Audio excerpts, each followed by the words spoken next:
마태복음 7장입니다.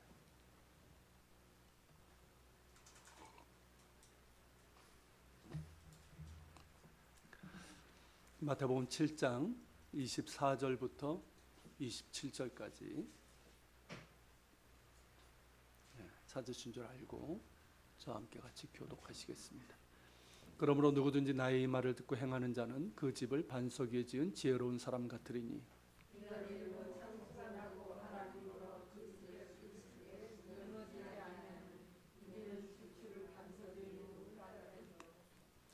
나의 이 말을 듣고 행하지 아니하는 자는 그 집을 모래 위에 지은 어리석은 사람 같으리니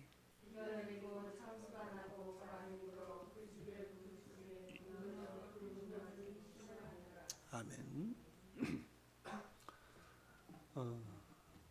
얼마 전에 작고하신 이어령 교수의 책이 하나 있죠. 지성에서 영성으로라는 책입니다. 이 책 여러분들이 아시는 것처럼 이어령 교수가 이제 예수님을 영접하고 기독교인이 되고 나서 쓴 첫 번째 책이었습니다. 그래서 굉장히 화제가 되었어요. 다른 사람도 아니고 뭐 진짜 무신론자였거든요. 무신론자였고 굉장히 화제가 되었고 이게 신앙에 관한 책이지만 전체 분야에서 베스트셀러가 된 책입니다.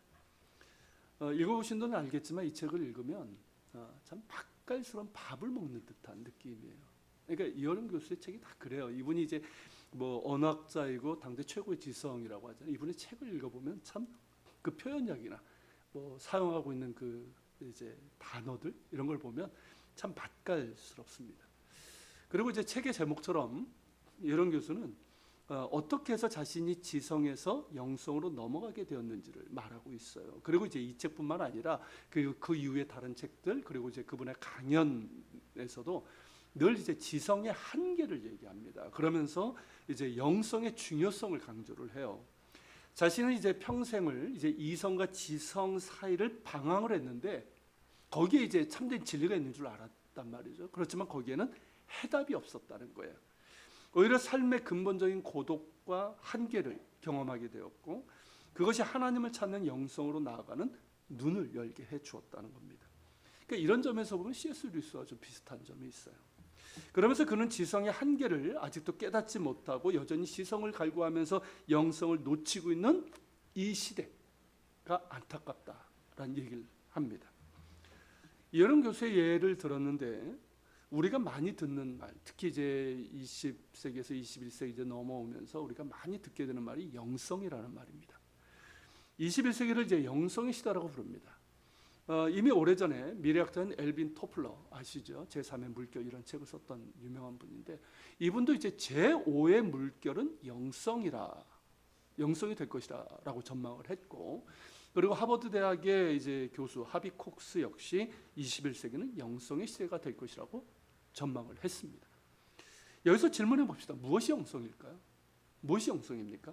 자, 21세기를 영성의 시대라고 하고 영성이라는 말을 참 많이 하는데 도대체 영성이란 뭘까요? 그리고 정말 기독교 영성, 참된 기독교적 영성은 뭘까요? 왜냐하면 영성이라는 말이 우리만 쓰는 용어가 아니에요. 타종교에도 영성이 있습니다. 하다못해 이단 사이비도 영성이 있고요. 무당들도 영성이 있는 거예요. 나름대로 추구하는 게 있단 말이죠. 자, 우리의 영성은 뭘까요? 정말 우리 그리스도인들 참된 기독교적인 영성은 뭘까요? 그저 기도 많이 하고 뭐 성경 많이 읽고 알고 주일 성수하고 교회 봉사 열심히 하고 이런 걸까요? 아니면 뭐 방언하고 병 고치고 뭐 귀신 쫓아내고 이런 은사주의일까요? 아닙니다. 물론 기독교 영성에는 기도, 말씀, 예배, 성령의 은사가 포함됩니다. 그러니까 각각 영성이 있어요. 기도의 영성이 있고요. 말씀의 영성이 있고 예배의 영성이 있고 성령의 영성이 있어요. 이런 것 없이 영성을 말할 수는 없습니다. 이런 것들은 영성의 기본 요소라고 할 수 있어요. 하지만 참다운 영성은 단순히 기도하고 말씀 보고 주일 성수하고 성령의 은사를 받는 이런 것들을 얘기하는 게 아니에요. 그것 이상의 것입니다. 영성은 한마디로 하면 힘이에요. 영성은 힘입니다. 그 내면에서부터 갖춰지는 힘, 그것이 인격과 삶으로 자연스럽게 나타나는 힘입니다. 그래서 다른 사람들과 공동체에 선한 영향력을 끼치게 되고 나아가서 영적 각성과 변화를 이끌어내는 힘입니다. 이것이 영성이에요. 또한 무엇이 영성의 기초냐고 한다면 그것은 바로 그리스도와의 연합입니다. 예수 그리스도를 주님으로 영접하고 그분과 인격적인 교제를 나눔으로써 이루어지는 연합이에요. 마치 부부의 연합과 같습니다. 그런 연합이에요. 친밀한 교제, 친밀한 연합이에요. 이런 그리스도와의 연합이 영성의 기초이고 출발점의 핵심이고 또한 목표입니다. 그리고 이런 그리스도와의 연합은 그리스도를 닮아가는 것으로 이어지게 됩니다. 자연스러운 과정인 것이죠.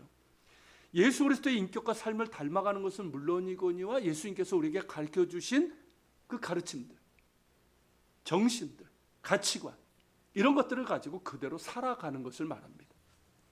이것이 바로 참된 기독교적인 영성이고요. 여기에서 나오는 힘이 우리의 영성인 거예요. 단순히 교회 다니고 하나님 믿는 것을 의미하는 것이 아니에요.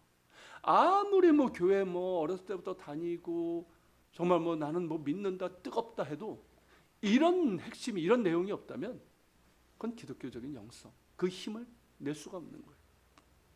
그리스도의 연합을 이루고 인격과 삶에서 그리스도를 닮아간다고 할 때, 그리고 그리스도의 말씀을 믿고 순종할 때 그에게는 힘이 있습니다. 힘이 주어집니다. 그 힘이 나타나게 되는 거예요. 그게 영성이에요. 이런 예는 수없이 들 수가 있습니다. 한 예를 들면 용서와 사랑이라고 합시다. 자, 용서와 사랑은 뭡니까? 이게 기독교의 핵심이잖아요. 예수님의 영성이고 기독교 영성의 핵심이에요. 아무리 기도를 잘하고 직분을 맡고 있고 또 놀라운 정말 은사를 가지고 있다 할지라도 정작 용서하지 않고 사랑하지 않는다면 그에게는 영성이 없습니다. 힘이 없는 사람인 거예요. 하지만 기도도 서툴러요. 잘 할 줄 몰라요. 대단한 은사 없어요. 그렇지만 그가 용서할 수 있고 나아가 사랑할 수 있다면 그는 영성이 있는 사람입니다. 힘이 있는 사람인 거예요. 우리는 손양원 목사님 잘 압니다. 자기 두 아들을 죽인 공산당원 청년을 용서하고 자기 양아들로 삼은 분이죠. 또 이제 나병 한센씨 병 환자들이 모여 사는 소록도에서 그 환자들을 돌보면서 사랑과 정성으로 돌보고 그렇게 목회했던 분입니다. 정말 대단하셨던 분이에요. 오죽하면 그분의 별명을 사랑의 원자탄이라고 하겠습니까? 자기 두 아들을 죽인 원수를 용서하여 양자로 삼았다. 한센씨 다 싫어하는 다 꺼리끼는 사람들이고 예전에 돌 던지고 그랬단 말이죠. 그 한센씨 병 환자들을 자기 가족처럼 대하면서 돌본다. 정말 대단한 일입니다. 이것이 어떻게 가능했을까요? 그가 훌륭해서? 인격적으로 정말 훌륭한 사람이어서 성인이어서? 아니에요. 그 역시 우리와 똑같은 성정을 지닌 사람이었습니다. 그 역시 용서보다는 미움이 지배했던 사람이었어요. 우리와 똑같아요. 그리고 다른 사람들을 사랑하는 것보다는 자신을 사랑하는 것에 익숙했던 사람이었습니다. 그런 그가 어떻게 이런 놀라운 일을 행할 수 있었을까요? 그에게는 힘이 있었습니다. 무슨 힘? 용서할 수 있는 힘, 사랑하며 섬길 수 있는 힘입니다. 이 힘이 있었기에 그리 할 수 있었던 것이죠. 죽을 수밖에 없는 죄인을 예수 그리스도께서 용서해 주셨단 말이죠. 그 주님을 모시고 그분과의 깊은 연합을 이루었기에, 그리고 주님께서 십자가에서 보여주신 그 용서와 사랑을 닮아가기 위해서 애쓰고 용서와 사랑을 말씀하신 주님의 말씀대로 정말 순종하려고 그렇게 살아보려고 애쓴 그것이 손양원 목사님의 힘이 되어서 그런 용서와 사랑을 보여줄 수 있었던 겁니다. 어떠십니까? 여러분에게는 용서의 힘이 있습니까? 다른 이들을 사랑하며 섬길 수 있는 힘이 있습니까? 사실 용서와 사랑은 내 의지로 되는 것이 아니에요. 우린 착각합니다. 그렇죠? 내 의지로 되는 것처럼 안 돼요. 한계가 있어요. 휴머니티? 아닙니다. 단순한 것은 할 수 있지만 진정 자기를 내어주는 사랑은 휴머니티로 되는 게 아니에요. 한계가 있어요. 우리에게는 그만한 힘이 없습니다. 이 힘은 그리스도와의 연합에서 주어집니다. 그리스도의 연합 가운데서 예수님의 그 사랑이 내 심령을 온전히 덮을 때 가능해지는 거예요. 그리스도를 닮아가는 것에서부터 주어집니다. 그리스도의 말씀에 순종함으로 주어지는 거예요. 이 힘이 우리에게 있냐는 것입니다. 또 예를 듭시다. 염려의 문제입니다. 우리의 삶은 염려죠. 그렇지 않습니까? 늘 문제 갖고 염려거리가 있습니다. 그런데 이 염려에서 자유로운 사람들이 있습니다. 분명 그의 삶을 보면 문제 갖고 염려거리가 있어요. 심지어 큰 문제가 있을 때도 있어요. 그런데 보면 그 사람은 그 문제에 끌려다니질 않습니다. 염려에 사로잡혀 지내지 않고 불평, 불만이 아니라 오히려 그 상황에서 감사를 하고 평안을 누리고 있단 말이죠. 이것이 어찌 가능할까요? 힘이 있을 때. 힘이 있을 때 가능합니다. 하지만 우리에게는 이 힘이 없습니다. 부족합니다. 뭐 사람에 따라서는 그런 이제 어떤 그런 힘, 이길 수 있는 힘이 있는 사람들이 있지만 근본적으로 우리에게는 이 힘이 부족합니다. 너무 부족한 사람들도 많고 사실 한국 사람들 보면 되게 그러합니다. 그러니까 어떻습니까? 늘 염려죠. 늘 염려해요. 두렵습니다. 불안합니다. 하지만 우리 안에 힘이 있으면 염려에서 자유할 수 있습니다. 삶에는 분명 문제가 있지만 그것을 뛰어넘을 수 있습니다. 이 힘 역시 그리스도와의 연합에서 주어집니다. 그리스도를 닮아가는 데서 주어집니다. 그리스도의 말씀대로 아무것도 염려하지 말고 하나님을 신뢰하며 먼저 주의 나라와 의를 구하는 그런 믿음과 삶에서 주어집니다. 여러분에게 이 힘이 있습니까? 염려를 이겨내는 힘이 있습니까? 염려에서 자유하는 힘, 염려를 감사로 바꾸는 힘이 있습니까? 의심을 신뢰로 바꾸는 힘이 있습니까? 또 예를 듭시다. 분노의 문제입니다. 여기서 말하는 분노는 뭐 전혀 분노하지 않아야 된다 이 뜻이 아니에요. 예수님도 분노하셨죠. 그 분노는 뭡니까? 하나님의 정의, 하나님의 사랑, 거기에 바탕한 분노는 있어요. 그 분노를 얘기하는 게 아니에요. 그런 분노를 얘기하는 게 아니에요. 우리가 일반적으로, 우리에게서 일반적으로 나타나는 분노입니다. 그 분노에는 원인이 있습니다. 그것이 뭐 상처, 그죠? 깊은 상처, 어떤 마음이 상했든 염려든 혹은 자존감이 약하든 여러 가지 이유가 있습니다. 그래서 분노하고 화를 냅니다. 그런데 아십니까? 그것은 사실 내 안에 힘이 없다는 증거예요. 힘이 약해졌다는 증거예요. 한번 보십시오, 여러분. 여러분들이 신앙생활 쭉 하고 있으니까 아실 거예요. 내 안에 힘이 있을 때 어떻습니까? 화는 일이 적어져요. 옛날 같으면 그냥 누가 푹 찌르면 와 이랬을 텐데 푹 찔러도 화는 일이 적어져요. 그렇죠? 짜증도 훨씬 사라집니다. 분노가 사라집니다. 이 힘이 어디서 오는 걸까요? 내 안에는 이런 감정, 특별히 이 분노의 감정을 다스릴 수 있는 그런 능력이 없습니다. 턱없이 부족합니다. 사람 착하다? 한계가 있어요. 그래서 여러분 착한 사람들이 갑자기 팍 터지는 이유가 바로 그것 때문이에요. 이 힘은 역시 그리스도의 연합에서 주어집니다. 그리스도를 닮아가는 데서 주어집니다. 그리스도의 말씀과 성령의 능력에서 주어집니다. 사도 요한이 그런 얘기죠. 예수님께서 그에게 지어주신 별명이 있습니다. 뭐죠? 보아너게. 그 뜻이 울의 아들입니다. 천둥 번개 아들이라는 뜻이죠. 그 성격이 어떠한지를 보여주는 별명입니다. 기질적으로 보면 요한은 다혈질은 아닙니다. 베드로는 다혈질이었고요. 요한은 우울질입니다. 이런 경우 되게 이제 분석적이고 예민합니다. 그러니까 조용한 것 같은데 갑작스럽게 이제 쌓여있던 감정이 팍 터지는, 그리고 욱하는 그런 성격이 나타나는 경우가 많습니다. 요한이 이제 그런 예가 많았던 것 같아요. 이를테면 상처가 많은 우울질이었던 거죠. 그래서 매사 이제 불만스럽고 욱하고 공격하는 그런 성격이었던 것 같습니다. 아니면 뭐 정의감에 막 불타가지고 불의한 일을 보면 못 참는 그런 성격. 그래서 막 예수님 그 일행 갈 때 막 반대하고 거절하는 그런 고을을 향해서 뭐라 했습니까? 주님께 저 마을을 멸해달라고 그랬던 사람이었어요. 그래서 주어진 별명이 우리의 아들 보아너게입니다. 그런 그가 후에 어떻게 달라집니까? 사랑의 사도라는 별명을 얻게 됩니다.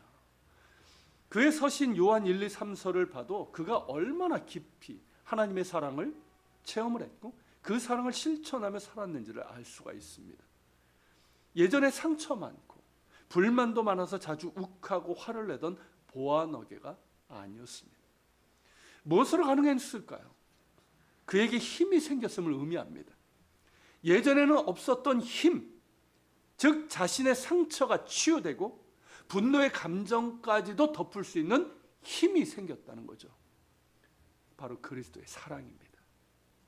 그리스도의 사랑이 그 안에 충만하고 말씀 그대로 사랑을 실천한 것이 그를 보아너게에서 사랑의 사도로 바꾼 힘입니다. 여러분 어떠십니까? 요즘 화를 자주 내십니까? 자꾸만 짜증나고 분노가 치밀어 오릅니까? 내 안에 힘이 없다는 증거입니다. 내 안에 지금 힘이 약해져 있다는 증거입니다. 섬김도 마찬가지예요. 교회 안에서 또는 어떤 곳에서든 잘 섬기는 분들이 있습니다. 반면에 오래가지 못하는 이들이 있어요. 반짝하고 끝나는 분들이 있어요.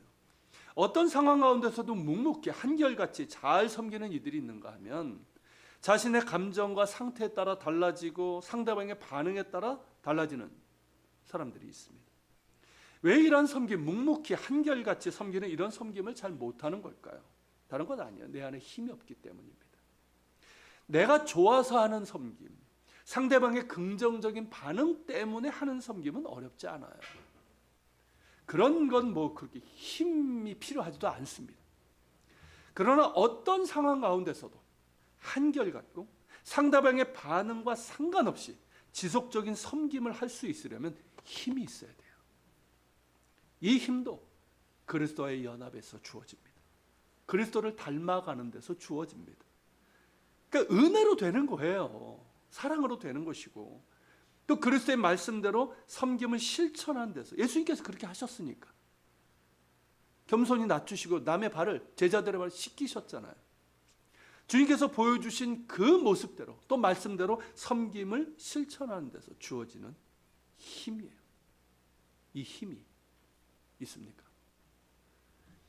이번엔 거룩의 문제를 한번 얘기해 볼까요?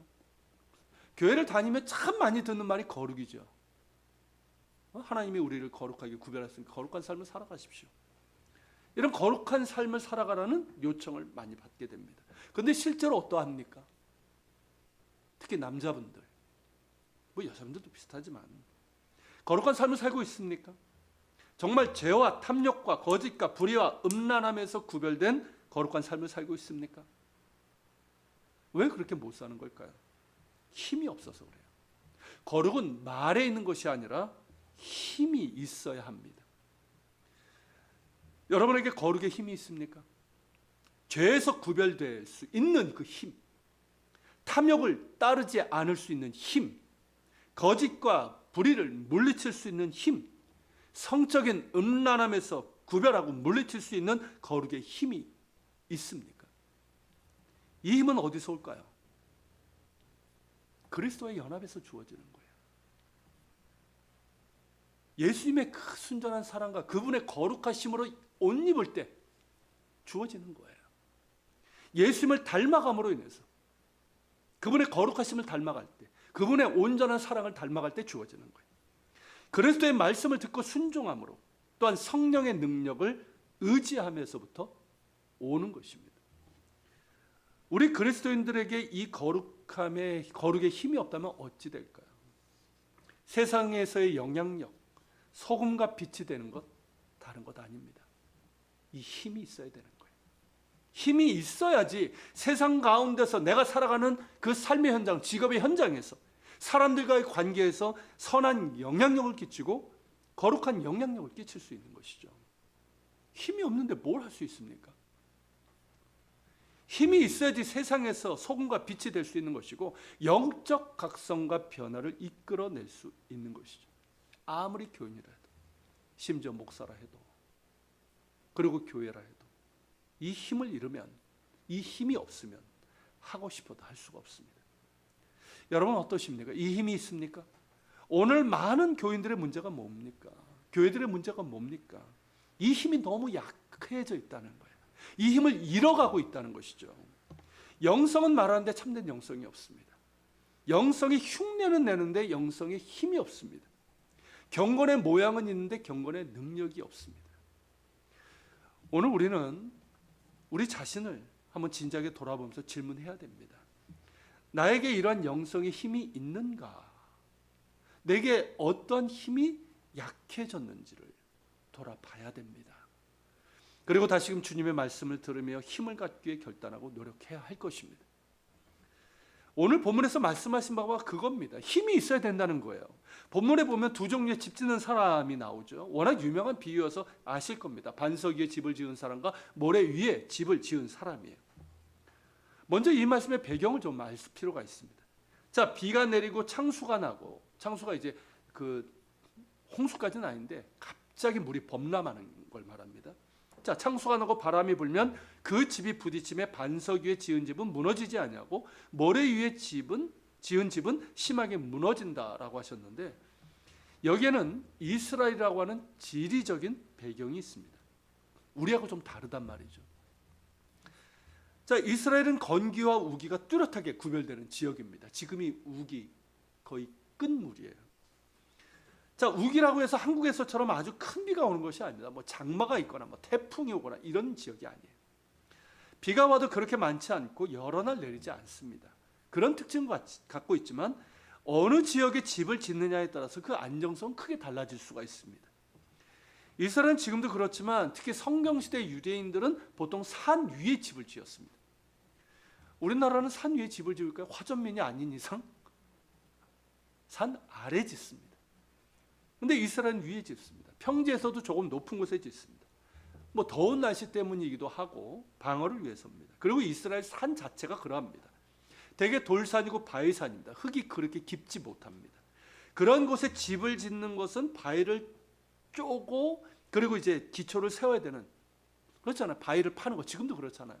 수고가 따릅니다. 반면에 바위가 별로 없는 곳이 있습니다. 어딜까요? 골짜기예요. 그리고 와디라는 곳이 있습니다.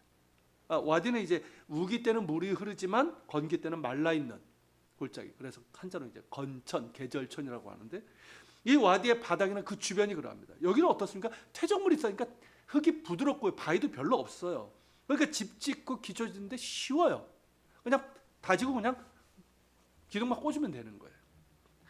예수님 당시 유대인들은 어디에다 집을 지었을까요? 골짜기 이런 데다 짓지 않았어요. 그러니까 그리고 이제 그 산 위에 주로 이제 살았는데, 집을 짓고 살았는데, 우리나라 산은 어떻습니까? 이렇죠 보통. 근데 이스라엘 산은 이렇게 올라가서 분지가 굉장히 많습니다. 그러니까 원만한 봉우리로 이어집니다. 그 작은 사이사이에 골짜기들이 있어요. 그리고 그 골짜기는 우리나라에서는 깊지 않습니다. 그래서 산 위에 충분히 집을 짓고 살 수 있고 마을을 이루며 살 수 있습니다. 예루살렘도 없었습니까? 산 위에 있는 도시예요. 그런 지형이기 때문에 골짜기에도 집을 짓고 살 수 있는 거예요. 산 위에 있는 경우. 그렇게 깊지도 않고 비가 많이 오는 지역도 아니기 때문입니다. 와디도 마찬가지고요. 말씀드린 것처럼 뭐 거기는 뭐 그렇고, 특히 이제 남쪽으로 내려가면 비가 거의 내리지 않습니다. 그러니까 바닥이 어떻습니까? 주변 흙이 부드럽고 집 짓기 좋은 곳이에요. 하지만 이런 곳에 집을 지었다가는 어떻게 될까요? 큰 낭패를 볼 수가 있습니다. 우기 때 비가 내리면 전체적인 강수량은 얼마 되지 않습니다.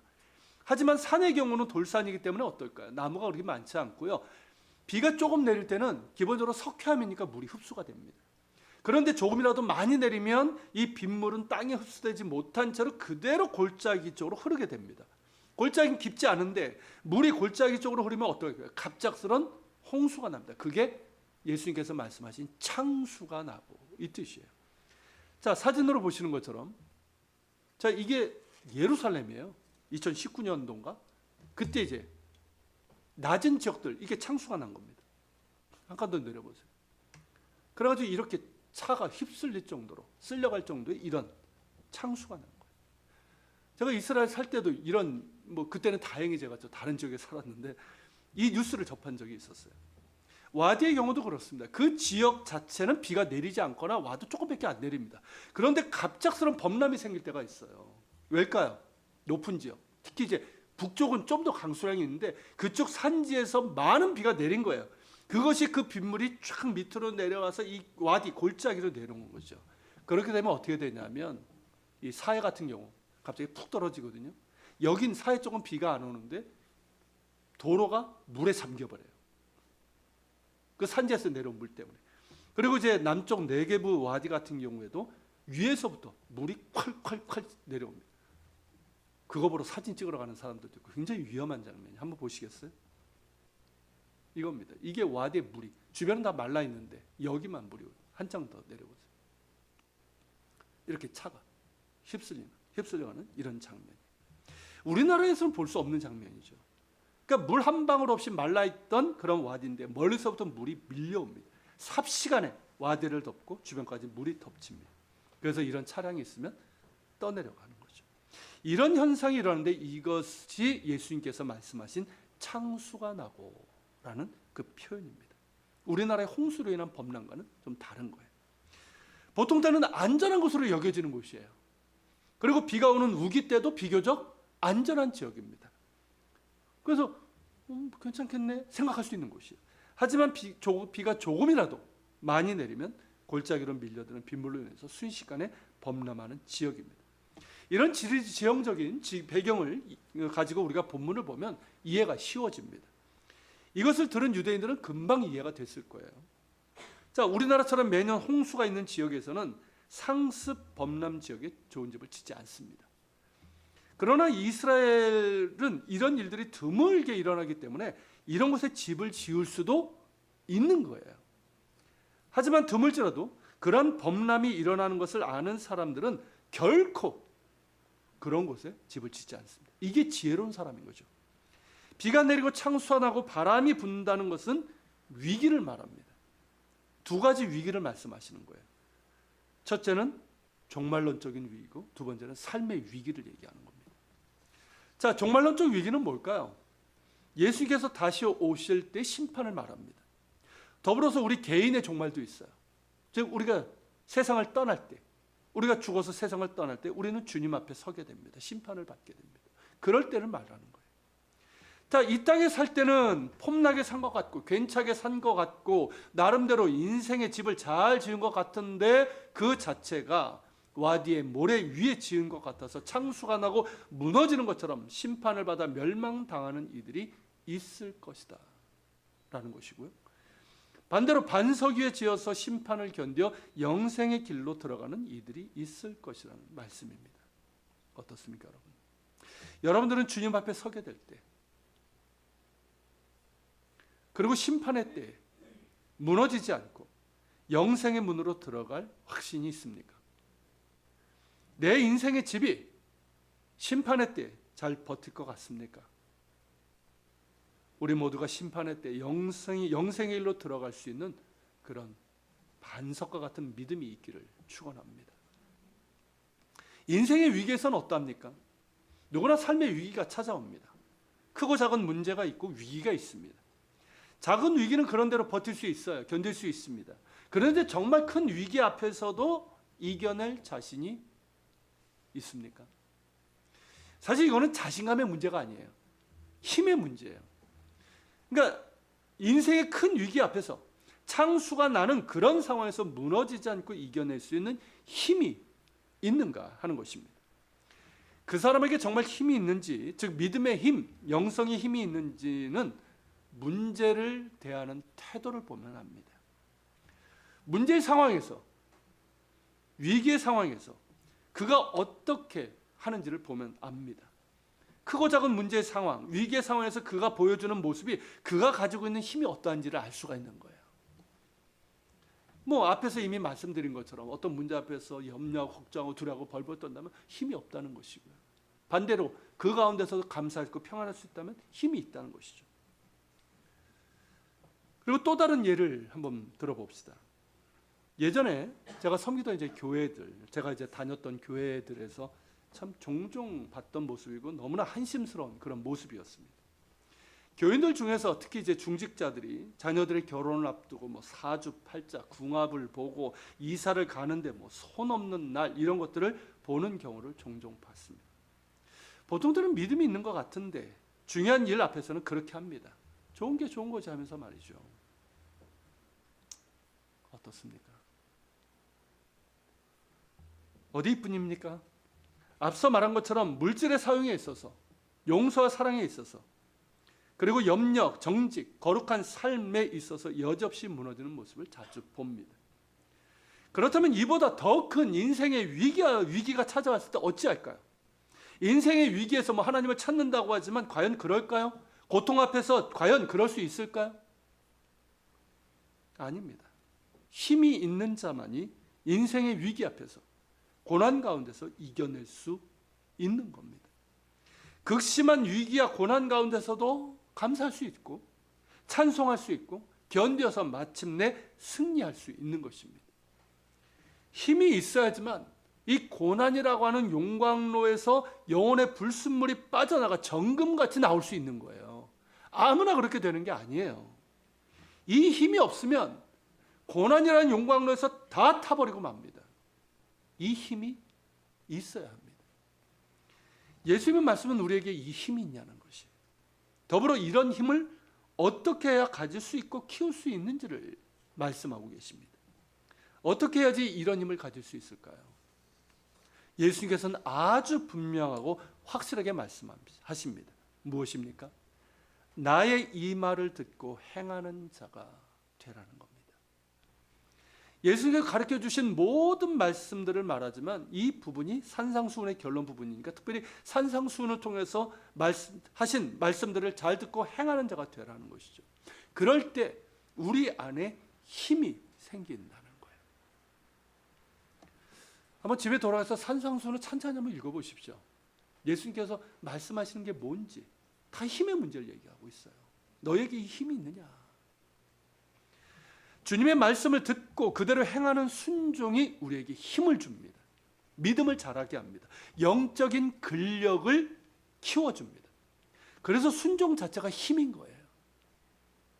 그 힘은 인생의 위기에서 이겨내는 힘, 종말론적인 그 심판의 때 구원받아 영생의 길로 들어가는 힘뿐만 아니라 우리의 내면에서 갖춰지는 힘, 우리의 인격과 삶에서 나타나는 힘을 포함하는 것입니다. 곧 영성의 힘이에요. 이 힘을 가질 수 있다는 것입니다. 반석 위에 집을 지은 자나 모래 위에 집을 지은 자나 나의 말을 듣는 건 똑같아요. 즉 예수님의 말씀을 듣는 건 똑같다는 거죠. 본문을 보면 둘 다 주님의 말씀을 들었어요. 귀로는 들었다는 거예요. 귀로는. 이것이 공통점이라면 공통점입니다. 그런데 무엇이 달랐습니까? 그 다음이죠. 한쪽은 듣고 행했습니다. 다른 한쪽은 듣고도 행하지 않았습니다. 그 결과가 무엇입니까? 인생의 창수가 났을 때 무너지고 이겨내는 그 차이예요. 엄청난 차이죠. 심판의 때 무너지고 이겨내는 차이입니다. 전혀 다른 결과를 낳게 되는 것이죠. 귀로만 듣고 행하지 않는 것은 사실 들은 것이 아닙니다. 우리도 그렇잖아요. 제발 내 말 좀 들으라. 네네네. 그런 아들들에게, 딸들에게 얘기하잖아요. 들었는데 순종하지 않았다는 것은 그래서 순종의 차원이 아니라 믿음의 차원인 거예요. 믿지 않았다는 거죠. 믿지 않으니까, 믿으면 행하죠. 믿지 않으니까 행하지 않는 거예요. 믿으면 순종하는 것이 맞습니다. 우리가 당장 완벽한 순종을 하기는 어렵습니다. 하지만 우리가 계속해서 주의 말씀을 듣고 행하는, 순종하는 그런 노력을 해야 됩니다. 순종이 우리의 힘이 되도록 해야 되는 거예요. 그것이 믿는 거예요. 그것이 진짜 예수 믿는 것이고 그 믿음이 힘이 되어서 우리의 인격과 삶의 힘으로 나타나게 되는 거죠. 인생의 위기에서 이겨내는 힘이 될 수 있는 거예요. 그리고 종말의 심판의 때에 견뎌내고 승리하는 힘이 되는 것입니다. 주님께서는 우리가 그저 주님의 이름을 부르고 경건의 모양만 있는 사람이 되는 것을 원하지 않으십니다. 경건의 능력, 영성이 힘이 있는 자가 되기를 원하십니다. 주님께서 바리새인들, 사두개인들을 그토록 책망하신 이유가 무엇입니까? 경건의 모양만 있다는 거, 모양만. 겉으로 보면 어떻습니까? 와, 얼마나 멋진 신앙인입니까? 그죠? 하는 말이나 하는 행동이나 하루에 3번 기도하고 금식도 하고. 근데 예수님께서 책망하신 이유가 뭐예요? 모양만 있다는 거예요, 모양만. 알맹이는 없다는 거죠. 힘이 없다는 거죠. 쉽게 말하면 우리에게 그 얘기예요. 뭐 교회 잘 다니고 직분도 맡고 나름대로 봉사를 하는 것도 하고 뭐 말하는 것 등등을 보면 신앙인 같은데, 좋은 신앙인 같은데 정작 경건의 능력은 없다는 것입니다. 무엇일까요? 그 안에 그리스도와의 연합이 없다는 거예요. 정말 주님과의 인격적인 교제가 없다는 거예요. 부족하다는 거예요. 우리의 신앙을 뭐라고 말합니까? 체험적인 신앙이라고 얘기를 하죠. 그 체험이 뭡니까? 어떤 신비적인 체험 아니에요. 이런 거 쫓아다니면 요즘 그 나는 신이다 이 나오는데 그런 이단 사이비에 빠지기 쉬워요. 그 체험이 뭔지 아십니까? 주인과의 인격적인 만남이에요. 그리고 그 계속해서 인격적인 교제를 나누는 거예요. 이게 우리의 체험적인 신앙이에요. 이걸 다르게 말하면 연합이라고 하죠. 이런 연합도 없고 그러니 더욱 주님을 닮아가는 삶도 불가능해지는 거죠. 연합이 없는데 어떻게 주님을 닮아갑니까? 그러니까 겉모양은 신앙이죠. 뭐 교회 다니고 이렇게 말씀 많이 듣고 이러다 보면 이렇게 모양을 이렇게 갖춰주고요. 어떻게 하면 모양을 꾸밀 수 있는지 알아요, 우리가. 자, 이런 표현이 그렇지만 영악합니다, 우리가. 그런데 그 속은 어떻습니까? 여전히 옛사람의 죄성, 탐심을 따르는 삶을 살아가고 있다는 거죠. 주님의 말씀은 많이 듣고 많이 아는 것 같은데 정작 그 말씀의 정신을 잘 깨달아서 그대로 순종하며 살아가는 실천은 없다는 것입니다. 부족하다는 것이죠. 그러니까 겉모양은 하나님 나라와 의를 말하는 것 같은데 그 속은 여전히 나의 왕국과 의를 구하는 삶인 것이죠. 그러니까 그 열매가 무엇이 나타나겠습니까? 주님께서 우리에게 물으시고 원하시는 것은 이것입니다. 너희에게 힘이 있냐는 것입니다. 그리고 그 힘은 주님과의 연합에서 주어지는 거예요. 그리고 주님을 닮아가는 데서 주어지는 것이고 주님의 말씀을 듣고 행하는 데서부터 주어지는 것입니다. 여기에서부터 힘이 주어지고 이 힘이 위기에서 승리하는 힘이 될 수 있는 것이고 그 힘이 내 인격과 삶을 변화시키고 열매 맺게 하는, 그래서 그것이 선한 영향력이 되고 변화의 능력이 된다는 것이죠. 이것이 진정한 기독교적인 영성이고 우리가 추구해야 될 영성입니다. 참된 기독교적인 영성은 본질을 붙잡는 거예요. 할렐루야. 본질을 붙잡고 본질에 집중하는 거예요. 어디서 뭐 한다, 뭐 예언한다, 뭐 나타난다, 거기 쏠려 다니고 그런 거 아니에요. 본질을 붙잡고 본질에 집중하는 거예요. 그 본질은 뭡니까? 예수 그리스도예요. 본질을 붙잡서로 예수님이 보여야 돼요. 그리고 주님의 십자가예요. 주님의 말씀이죠. 그리고 주님께서 우리에게 가르쳐 주신 하나님 나라와 의를 구하는 삶입니다. 이게 본질이고 본질에 또 집중하는 거란 말이죠. 이것을 성경은 그리스도와의 연합으로, 그리스도를 본만든 것으로 말씀하고 있고 그리스도의 말씀을 듣고 행하는 것이라고 우리에게 말씀하고 있는 겁니다. 이것이 참된 기독교 영성이고 특별히 사순절에 우리가 더욱 힘써야 될 영성입니다. 우리에게 이런 영성이 있기를 소망합니다. 있어야 돼요. 이 힘이 있어야 돼요. 쓸데없는 힘이 있는, 육체의 힘이 있는, 옛사람이 힘이 있는 그런 그리스도인이 아니라 진정한 힘, 나는 죽고 예수로 사는 이 힘이 우리 가운데 있어야 됩니다. 이번 사술전 기간 동안 이 힘이 더 강해지고 깊어지고 성숙해지기를 소망합니다. 참된 영성의 힘이 우리 안에 정말 자리 잡고 키워지기를 바랍니다. 그 힘이 우리의 인생의 위기와 심판의 때에 이겨내는 능력이 되기를 소망합니다. 더불어 우리의 인격과 삶과 관계 가운데 열매로 나타나기를 소망합니다. 그래서 세상 가운데서 다른 사람들에게 그리고 공동체에서 그리스도의 향기가 되고 소금과 빛이 되어서 영적인 영향력, 선한 영향력을 끼치고 나아가서 영적 각성과 변화를 이끌어낼 수 있는, 그럴 수만 있다면 얼마나 좋겠습니까? 이런 진정한 영성의 힘이 있는 우리 모두가 되기를 소망합니다. 같이 기도합시다. 오늘 말씀을 기억하면서 같이 한번 기도합시다. 주님, 우리가 힘이 없습니다. 교회를 오래 다녔고 또 말씀도 듣고 애쓰고 있지만 힘이 부족합니다. 특별히 어떤 부분은 더 부족하고 자꾸만 넘어집니다.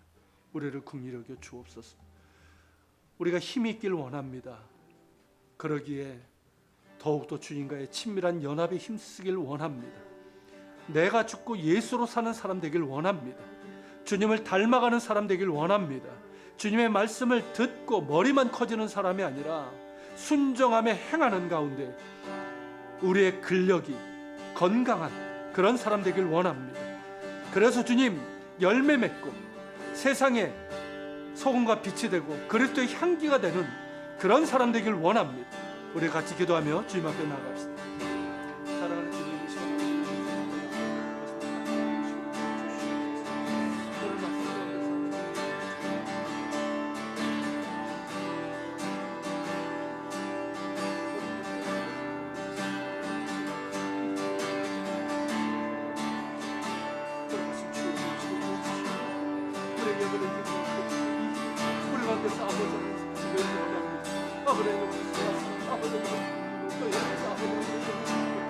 다시금 아버지는 죄 은혜로 힘이 없어 주어지게 한 나의 오지 않는 그리스도의 연합을 주어지고 정말 예수는 나의 주로 영접하며 주님과의 인격적인 말씀을 도저히 보여주는 것입니다. 그래서 나는 죽고 예수를 사는 사람들을 원합니다. 그리고 주님을 닮아가는 사람들을 주님의 말씀 들어주시고 마음으로 듣고 행함으로 듣는 순종하는 사람들을 원합니다. 그래서 반석의 집을 짓는 사람들을 원합니다. 그런 가운데 주님 정말 아버지 예수 닮은 그런 아버지는 그런 열매들이 나타나게 하여 주시옵시고, 떠나버린 인생의 위기 앞에서도 이겨내는 힘이 되고 떠나버리는 마지막 심판의 때에 수고의 성이 될 때 우리가 아버지 하나님 멸망하지 않고 무너지지 않고 영생의 길로 앞에 들어설 수 있는 하나님 나라로 들어갈 수 있는 그 힘이 되기를 원합니다. 이 힘이 우리 가운데 있게 하시고 더 깊어지게 하시고 더 성숙해지게 하시고 더 견고해 줄 수 있도록 주와 주시기를 원합니다. 주여 주인도해 주시옵소서. 세상 모든 성령을 주시고 저희들 수 있도록 주인도해 주시기를 원합니다. 주님 주인도해 주시옵소서. 사랑하는 주님, 힘이 없습니다. 내 안에 힘이 없습니다. 힘이 없기에 용서하지 못하고 증오하고 인색하고 분노하고 화를 내고 교만하고 절제하지 못하고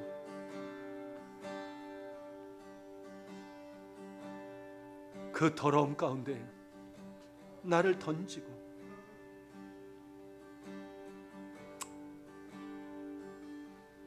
그러고 있습니다. 긍휼히 여겨 주옵소서. 우리의 연약함을 아시게 주님께서 우리에게 물으십니다. 이 힘을 원하냐고, 이 힘이 있는 자가 되길 원하냐고. 그리고 이 힘은 나와의 연합에서 주어진다고 말씀하십니다. 주님, 더욱더 주님과의 연합을 원합니다. 그저 교회 다니고 입으로만 예수 믿는다고 하는 사람이 아니라 정말 예수와 함께 죽고 예수와 함께 사는 사람, 나는 죽고 예수로 사는 그런 연합을 원합니다. 예수님으로 채워지는 사람 되길 원합니다. 예수님 닮아가는 사람 되길 원합니다. 귀로만 듣고 흘려버리는 사람이 아니라 마음으로 듣고 행함으로 듣는, 그래서 정말 반석의 집을 짓는 그런 사람 되길 원합니다. 거기에서 힘이 주어진다고 하십니다. 세상 가운데서 빛과 소금이 되고 선한 영향력을 끼칠 수 있는 힘이 여기서부터 주어진다고. 인생의 위기 가운데서 무너지지 않고 이길 수 있는 힘이 여기서부터 주어진다고. 심판의 때에 멸망하지 않고 영원한 하나님 나라에 들어갈 수 있는 힘이 바로 여기에서부터 주어진다고 말씀하십니다. 이 힘을 원합니다. 이 힘이 더 깊어지길 원합니다. 더 견고해지길 원합니다. 더 성숙해지길 원합니다. 특별히 하나님 이 사순절 기간에 더욱 주님 바라보게 하시고 십자가 바라보게 하시고 주님을 만나고 주님과의 친밀한 교제 키워나가게 하여 주옵소서. 그래서 힘이 있는 자가 되게 하여 주옵소서. 오늘도 예배드리며 주님 앞에 예물을 드립니다. 10의 1조를 드립니다. 주일의 예물, 감사 예물, 선교 예물을 드립니다. 흠양하여 주시고 들은 이들에게 크신 은혜와 복을 허락해 주옵소서. 이것이 쓰여지는 것마다 주의 영광이 나타나게 하여 주옵소서.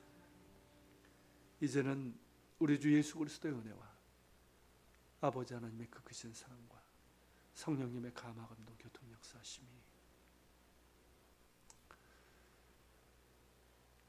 그리스도의 연합에서 그리스도를 닮아가면서 그리스도의 말씀을 듣고 순종함으로써 주어지는 힘을 소망하며 그 힘으로 승리하며 열매 맺고 세상 가운데 주의 영광을 드러내길 원하는 우리 모든 지체들 머리 위에 우리 예안교회와 이 땅에 있는 교회들, 조국 대한민국과 북한 땅, 이스라엘과 우크라이나, 튀르키예와 시리아 지진 지역, 그리고 세계 곳곳에서 복음을 전하는 선교사들과 박해 지역에 있는 그리스도인들 머리 위에 함께 하시기를 간절히 축원하옵나이다.